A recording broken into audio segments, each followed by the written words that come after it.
Hey yo people, it's your boy Bradley Breezy, and on this week's episode of Living Life by Design, we are joined in studio by the editor-in-chief of Tropics magazine. She goes by the name of Venicia Guinot, as she shares with us how she turned to the power of media to bring change in her country of Congo Brazivalle. Enjoy. Welcome to Channel Africa, and thank you for joining us. What an honor. Thank you so much. You are young and have all of that behind you. Mm-hmm. Very impressive indeed. Thank you so much. But of course, there's someone behind the scenes who instilled all the values, to be the woman that you are today. Mm-hmm. Take us through your childhood. Growing up in Congo Brazzaville, how was your childhood like? I had a happy childhood. I never felt that I missed one parent. I was raised by two moms. I had my own biological mom and I had my grandmother. So I lost my dad when I was about to turn 5 years old. So I don't really know how it feels like when you say daddy or papa in French. But her name was Julienne, now she's late, and she's been the mom and the dad. So we never felt, my younger sister Marcel and myself, never felt that void, because she felt it so much in a way that her actions were not perfect, but she was complimented and supported by my grandmother, and she really played the role of the dad, and my mom played the role of the mom. So I've been raised by women, and I can really testify that women really build societies, and if you can give them the support, the only support they need, I think they can really raise our societies to another place. So I think it was a great childhood. Did you always want to be in the media space as a little girl? Not initially. My first love was business law, because for those who know Congo Brazzaville, it's a very small country in Central Africa. We just reached 3 million people in the country. So it's a very small population. But that's a country that has already known 3 civil wars. So growing up, I think I lived the first war, I was 7 years old. Then the other one was like 10 years later. Then when I left, there was also another one. So there's always a fight of minerals, always a fight of power. So it's not stable. And media is not a sector where even young people want to venture in, because there's no freedom of expression, there's no freedom of speech, and you can't really express what you like to express. So my first love was law, because I wanted to avenge. And I said, no, why do politicians sit around the table and then they talk about how they can share the cake, manipulate the population, then at the end it's victims are always the population. So I ended up losing my grandmother and my only male cousin. So I said, no, I think something has to be done. And maybe I have to become a lawyer or something, but something has to be done to make them feel accountable. But that dream couldn't happen, because in Congo, there's no faculty, there's no university for law. So at that time, I graduated from high school. I was 17 years old. So that was unheard of, because you normally wait until you reach to grade 12 to get your matric. But I did my matric at grade 10. So it was something quite special. And I said, let me go to university and let's try something else, since there's no career path for me here. So I chose media, multimedia. Why media? Media, because I think it still is almost the same to me, because media is a medium. The medium, you can express yourself. You can still voice out those opinions. So I think going from the law vision, the law story, entering the media space, for me was more of an activism act than of just spreading the news and telling the stories. So I used media as a platform just to show what life was really like in Congo. Why are African people not working together? Why are African people always look at others, are limited by the geographical boundaries? So those are all the questions that I wanted to explore. And I think media was that space where I was kind of free to do so, and also voice out those opinions and bring people around the table to talk about certain stuff. Now, were you able then to use that medium to address the issues Yes. that you were faced with in your country. Yes, I was able to do so, but only when I came to South Africa. So I came to South Africa in 2006. So came to further my studies, and first I had to learn the language. So went to ABC, learned the language for at least 6 months, and then get to know a bit my way around, then got admitted at school. But I chose business management first because I said to myself, okay, even if tomorrow you are going to launch your own media platform, you still have to learn the basics of business and know how things are done in South Africa. So I had to learn that, took 1 year, did my diploma, then went into a media degree. That opened up so much doors because normally when you get knowledge, it's not so easy to apply it on the ground. So in South Africa, there was something different because people were not really looking at media from outside, the outside perspective of media. It was more of SABC, the local ones, and we were at a time where the country was preparing for the 2010 World Cup. So I said, I think there's my opportunity to show that South Africa is not a closed country. The vision that people have of South Africa outside as Africans is really quite bad. So I felt a bit bad in my shoes to say, okay, I'm here in this country. It has welcomed me. But when I look back at what people are saying, they are bad people. It's not a country where you should live in. You cannot go there because there's this and that.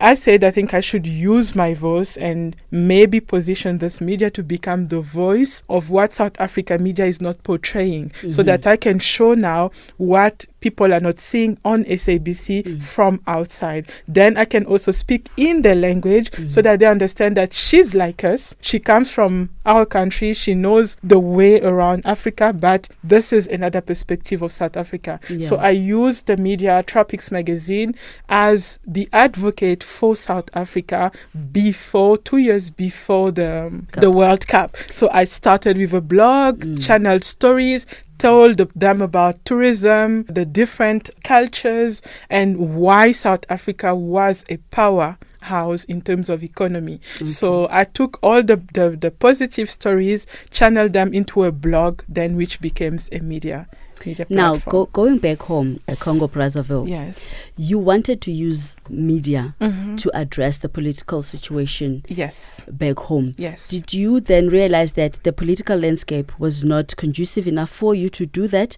and hence the switch to use that when you then came to South Africa, but then in a Yes. different angle? Yes, I did that because before coming to South Africa, I really had a chance to exchange. We had a conversations with the president where he invited young students to come and engage with him and tell him exactly what the youth wanted. And that was the very first time in 40 years. So we had that opportunity, and there was, because I was a recipient of the Winrock scholarship, which was awarded by former President Bill Clinton. So I said, I think this is my chance. We have America here. Let me just voice out this. So I took the president of Congo, who's still in power today, through the journey of a young child, talking to him, addressing him as a dad, and asking him how he felt about mistreating his own people, how he felt about selling our oil to the West before that. So he said, where do you come from and where is that coming from? So I told them that I never knew my dad. I was raised by women.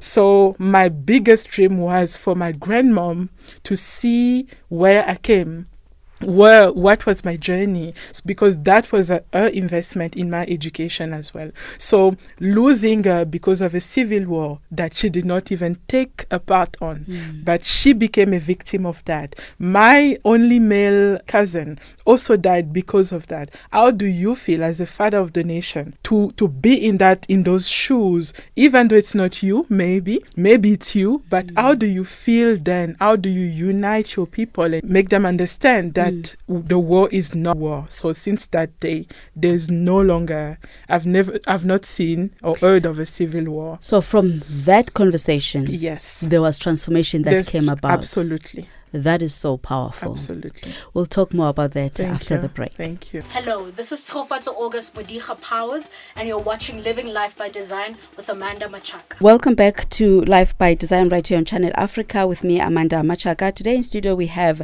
Venicia Guinot. She is a powerhouse. She comes all the way from Congo Brazivalle. She's now based here in Johannesburg, South Africa, and she's talking about the conversation that she had with the president that turned things around. And I must say, you were bold. Thank you. Enough to be able to have that kind of a conversation and see results from that. Now, you came to South Africa and you used a media to portray South Africa in a good light to others outside of the country because of the negative perception that people had. And what results did you get from that? The result, I think the first result were not personal. I would say that it opened up minds on both sides. In South Africa, people got to understand the perspective of people who come to the country, for which reason they come. And also, on the other side, because we have a huge readership in France, it's very funny. We're based in Africa, but the first country that reads us is France. The second one is South Africa, then we have the UK. So even my own country comes like number 10. So it's really crazy as far as readership is concerned. I'm telling you, but it's awesome because then you have a diversity of readership. You have white, black, Southeast Asian, and it's so awesome to see when we did a cover on Judith Sepuma, the gospel singer, and a lady from Southeast Asia in the Philippines ordered that magazine and took a picture and said, "This is my selfie. I would like to show that Tropics is not really about only black people." I just had to read a story and understand, and now I'm sitting in a village in the Philippines, Manila, and just looking at the world and better understanding. To me, Africa was just the forest, but me just getting to know about Judith Sepuma, South Africa, and other countries opens up so much for me. So just thanks to that picture, we got many other gigs that came thanks to that. So thank you to Madiba, I will say, because if he did not go to the FIFA World Cup and ask them to bring the World Cup to South Africa, maybe Tropics would not have seen the light. Because that moment for us really opened new avenues. We got to cover the Nelson Mandela Foundation Gala dinner, then that took us to British Columbia in Canada. So I think all of that is an addition of all the small actions that our leaders, ourselves, also take, us as entrepreneurs, also take on a daily basis. We don't realize how a small synergy, a small hello, a small greeting can really open up doors. So you're not only using Tropics to portray South Africa in a good light out there, it's uniting people. Yes. But then again, would you say that it is also uniting Africans in South Africa? Because we cannot ignore the fact that we've had issues of xenophobia. Yes. How have you been using the media that you have at your disposal to address those kind of issues? We did, 2 years back, we did a few campaigns to actually make people aware of what xenophobia was and what the roots were. So it's really great to have a movement where students from Wits could come and write, maybe contribute a piece in the magazine to share their frustrations towards their own government, and to also share their views. How do they feel about people coming into their countries getting more advantages than others? Then they get to sit down, and this is why we really introduced Tropic Summit, because then they get to sit down in the same room, spend 4 days with people coming from all other countries, almost 32 countries around the world, and understand that South Africa is not the only country that receives a huge population of African people. And something is really also shifting in the mind, is that in the mind of our people in South Africa, is that they're getting to understand that this is really rooted also in colonialism. And colonialism is not only affecting South Africa. In Congo, where I come from, South Africa is so advanced in so many ways in terms of the economy, but where I come can thrive, because if the situation back there is much better, people will visit South Africa for tourism purposes. Congo used to be the capital of France in colonialism time, and at the time where Congo was, my parents were actually contributing 5 rand on every Friday.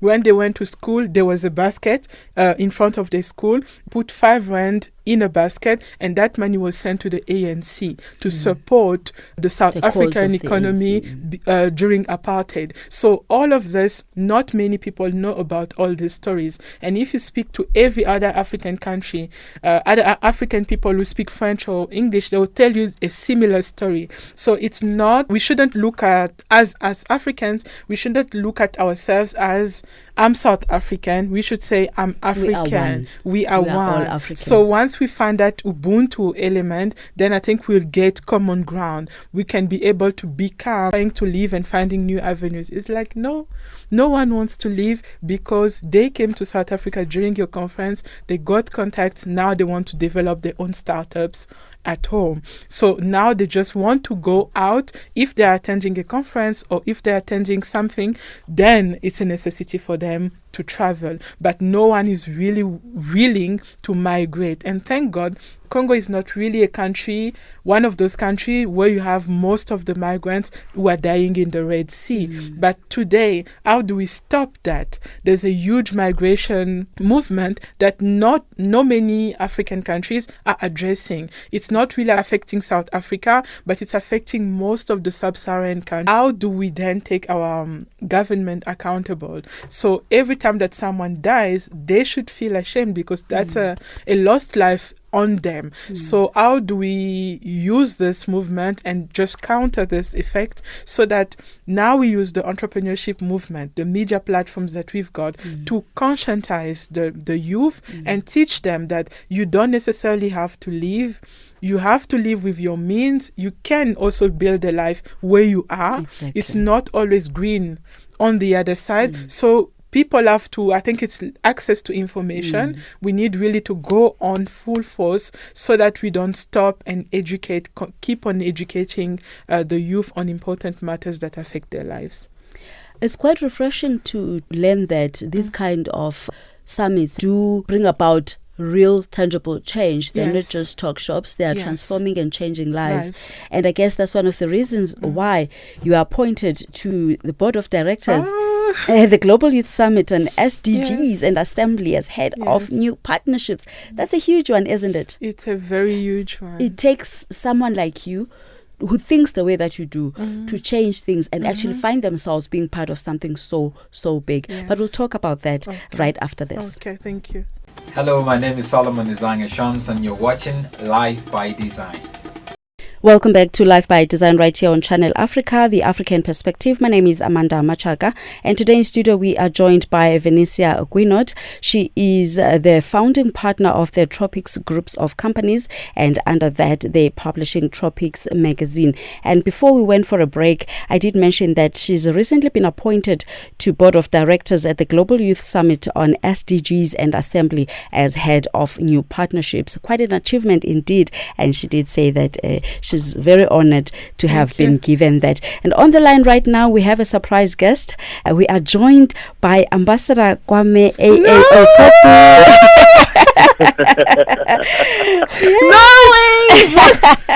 Yes, so this is how we do it right here on Life by Design. Now, Ambassador Okopu is the co-founder of Reset Global People, one of the people responsible for that appointment. Welcome to Channel Africa, Ambassador, and thank you for joining us. Thank you so much for having me. It's such a pleasure to be on with you. Thank you for your time. What informed the decision to appoint Venicia to the board of directors? Well, essentially what we're doing with, so a bit of a background, the Global SDGs Youth Summit and Assembly is actually the brainchild of the President of the Republic of Ghana, who is also the co-chair of the eminent advocates on the United Nations Sustainable Development Goals. And he's been extremely proactive in this space in trying to help the continent as a whole and the global conversation around the SDGs and its achievements. And so one of the things that he's extremely passionate about is being able to engage young people and make sure that they are in the middle of the conversation. Because if you understand the sustainable goals, you understand that it is all about building a better future for, future generations. And who better to be part of that conversation than the people who actually live in the future, like get of them. And how would you encourage her to keep going? She's doing such a wonderful job, not only here in South Africa, but the impact that the magazine that she runs has in the continent and the world over. For someone like her, as young as she is, being a woman in the industry, what words of encouragement would you give to her, Ambassador? So for someone like Venicia, she doesn't even need words of encouragement. I'll say straight to her, you dare not in any way even think, like, you dare not. I will look for you and crush you myself. The continent needs people like you. If we lose people like you, we've lost assets, and a lot of people's life will lack meaning and will lack the kinds of opportunities that you are providing for them. And that's the reason why you cannot stop. It's bigger than you now. It's bigger than what you can get into your bank account. It's about people, it's about prosperity, and it's about your continent. And we're counting on you to continue and sustain the work that you've done so far. And we need you. The continent needs you. The people need you. I need you. So you cannot stop. And that's what I'll say to you, Venicia. Wow. Thank you so much. Thank you. So powerful. Thank you so much, Ambassador Kwame. I know that you are a busy man, and thank you for taking time to talk to us right here on Life by Design. Thank you. The pleasure is mine. Wow. What do you say to that? Speechless. I'm speechless. Thank you so much. But it goes to show the kind of impact that your work has. Here you were thinking that you will just be touching Congo Brazivalle, and then it extended to South Africa, then it extended to other parts of the continent and the globe. And now we've got Ghana. That says, my sister, we've been watching you. We want to have you on board. We want your expertise. How do you do it all? I don't know how it happens, and how God, I just, like every day, I think I realize the immensity of the work that we're doing. Yeah, we were just thinking, okay, it's just our job to tell African stories, change the narrative, but it's much more than that. So receiving an appointment from the office of the president, I went like, yo, me? No, it's not me. And then I asked him, and I said, no, Ambassador, I have to speak to you, like I have to listen you say that for me to understand. And he said, yes, it's coming from the office of the president of Ghana, and you've been appointed to this position. And you look at the list of the people in the board, you're like, no, guys, you made a mistake, because Ghana, I don't know anyone in Ghana. How did that come about? So I think our work, and we don't realize that the media platforms that we also use online play a huge part. So these people have been following me, and I did not know. So we need to be careful about what we put out there. So, and how we treat people, because maybe someone who saw me doing something in South Africa talked about it to someone else, and then it reached at that level. But I can only say thank you to God, because I think everything happens for a reason and in good time. I would have loved for my mom to see this. And this was the best surprise ever. I'm glad you liked it. The best surprise ever, because I can keep this podcast and just say, okay, this is my very first interview talking about this appointment. So I don't have words. It's crazy, and it's an honor to serve Africa. It's to become that person who advocates for Africa, not talking about where I come from, where I am right now, but talking about my people, talking about our dream, talking about mobilizing funds, talking about empowering the youth, taking their dreams also to the next level. So I think that's what I really love to do, and it's really all about looking at your neighbor and saying, how can we work together? And I love that also at SDG's Youth Summit, because they are all about embracing, and Ambassador Kwame is actually working at stealing me from South Africa. It's like your base is in Accra, not Johannesburg. They want you to move. They want me to move. No, So you can't afford to I have said that. I cannot allow South Africa. I South cannot. Africa needs you. I know. So what are you hoping to contribute to the SDGs? To the SDGs. So I've been tasked to mobilize young people with dreams, with projects to attend the summit in November. So the dates will be confirmed at a later stage, but my job will be to also get the support of the media in South Africa to attend there and cover that event and keep on. Absolutely, there's no question about it. So it's really to get a good delegation from South Africa to attend the summit in Accra, but they're coming to South Africa in April 2020. So I'd like for us to just show them what Nzanzi is about and show them the immensity of the work and the impact of the Mabonengs and the likes of, I don't know, the Workshop 17. So all these young people that are vibrating with so many ideas should be there. Go and rub your shoulders with the president of Ghana. I think is the coolest president I've ever heard I think of. so too. Very open And as well, inviting young people to young be part of people. what they're doing in that Yes, country. and also the Caribbean community, telling them this is the year of return to Africa. Know where you come from, find your roots. So it's also, there's a huge vague of Caribbean people that are coming back to Africa to go and search for their ancestors. So there's a huge movement, and I can only support such an initiative which is bigger than us, because it's about pulling each other to the top and not just keeping it to ourselves. So I say thank you to Ambassador Kwame, because he calls me partner, and I always say partner, but I'm not an ambassador. I'm not an You ambassador. You are. So these are the young people that are really shifting the way we see Africa, changing and the changing the narrative. narrative, and we really would like to support and give it more power, so that all together we can be proud of a movement that tomorrow will become part of history. After the break, we're going to talk about what you are currently doing with the Tropics Summit. Thank you so much. Live by Design right here on Channel Africa, The African Perspective, where we're bringing you news, views and interviews from an African perspective. We've had a beautiful conversation with Venicia Guinot. She is a native of Congo Brazivalle. She's based here in Johannesburg, South Africa. She runs Tropics groups of companies under which she publishes Tropics magazine, and you'll be having a Tropics Summit taking place. Yes. Tell us a little bit about that. So Tropics Summit this year will be our third edition. It's the very first, I think the only business conference happening in South Africa, and which is multilingual. So you can find people coming from francophone, anglophone countries like South Africa, and lusophone, those who speak Portuguese. So the past three editions, I've gathered almost 200 delegates, and all of them were coming from 32 plus countries and 4 continents. So you had people from India, Sri Lanka, Europe, America, and Africa. So for us, it's really building a movement of, I really believe in movements, because if there was no movement during the apartheid time, Madiba, Winnie Mandela couldn't have done it. So we're creating a tribe of young entrepreneurs and old entrepreneurs and the government and institutions to come and sit around the same table and discuss key issues that are facing entrepreneurs all across Africa. And today we're talking about the Continental Free Trade Agreement.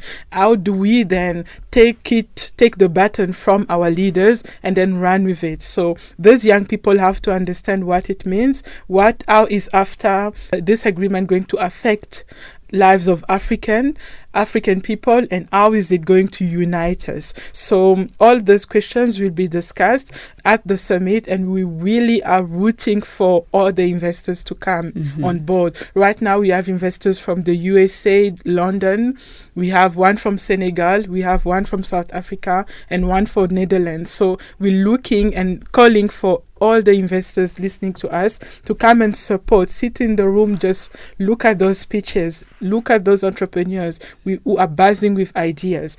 Go and find those women who are really moving the African economies, support them, because they are creating employment. And those are the young people that are not waiting for the government to bring the lift down, but they're taking it up to the government. So we're calling on everyone to join us. When is it taking place? From the 16th to the 19th of October in Johannesburg. This time we're taking it to Sandton because last year we made a statement and we said we're taking it to Braamfontein. So everyone was like, that's dangerous, you can't take it there. But now we're taking it to Sandton. Let's see if everyone is going to join us this time. And where can people find you? They can find us on our website, www.tropicsbusinesssummit. There's a triple S there. So it's www.tropicsbusinesssummit.com.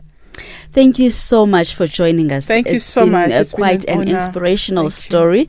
And we look up to you. Oh, thank you so much. Thank you so much, Amanda. It was a great show. Thank you. This has been Life by Design on Channel Africa, the African Perspective. Let's connect on Facebook, Living Life by Design, on Twitter at living_life by design, as well as on Instagram at living_life by design. From myself, Amanda Matshaka, producers Bradley Chabalala, thank you for listening. Till next time, and remember, you are the architect of your life. Awesome.